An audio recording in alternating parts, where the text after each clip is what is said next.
When people speak of the civil rights movement, they often speak of the greats. Martin Luther King Jr., Rosa Parks, the Little Rock Nine, the people whose impacts can be directly traced to revolutionary strides towards freedom and equality in the United States. However, the victories of these individuals were built off the foundations of the civil rights activists before them. Entire generations spent fighting for freedom and equality they might never see in action. Early civil rights leaders were crucial in inspiring future leaders and forming organizations to fight for civil rights, and one such leader was Ida B. Wells Barnett. In her years fighting for equality during Reconstruction and beyond, Ida Wells Barnett exposed the horrors of lynching, helped found the NAACP, and fought for women's suffrage. Although the majority of victories and steps towards equality came after her death, Ida and her fellow civil rights activists were crucial for setting the stage for the successes of the civil rights movement in the 20th century.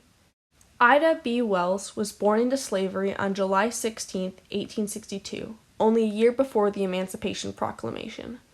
Following the end of the Civil War, her parents became active in Reconstruction politics. At the age of 16, Ida lost both her parents and her baby brother to yellow fever. In an attempt to keep her siblings together, Ida enlisted the help of her grandmother to support her family as she took a job as a teacher. She enrolled at Rusk College, but was expelled after starting a fight with the university president. Following the death of her grandmother, she moved to Memphis, Tennessee to continue her teaching career. At the age of 21, Ida was riding a first-class train, and, despite having a ticket, a conductor tried to force her to move from the ladies' section to an area reserved for black passengers. When he attempted to forcefully remove her, she bit his hand.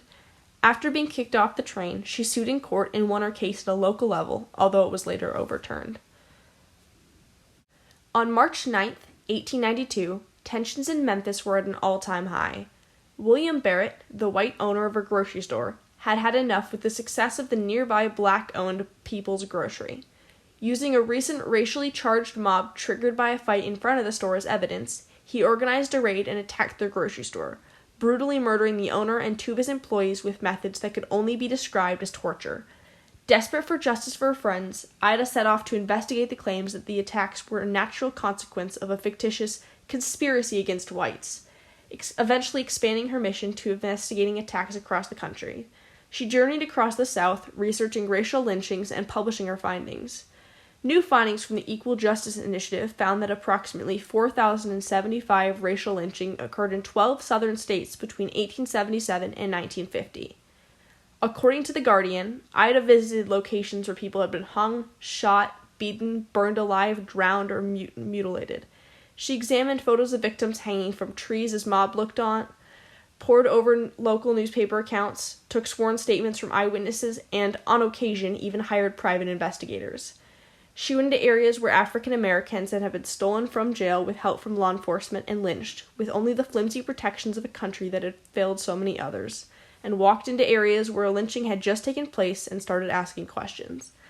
Ida published all her findings in a series of pamphlets known as Southern Horrors, Lynch Law in All Its Phases, and The Red Record, debunking the common excuse that racial lynchings were only towards black criminals.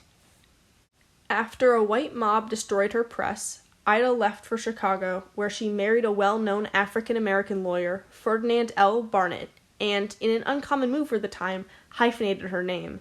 Married life didn't stop her from carrying on in writing, speaking, and fighting for civil rights.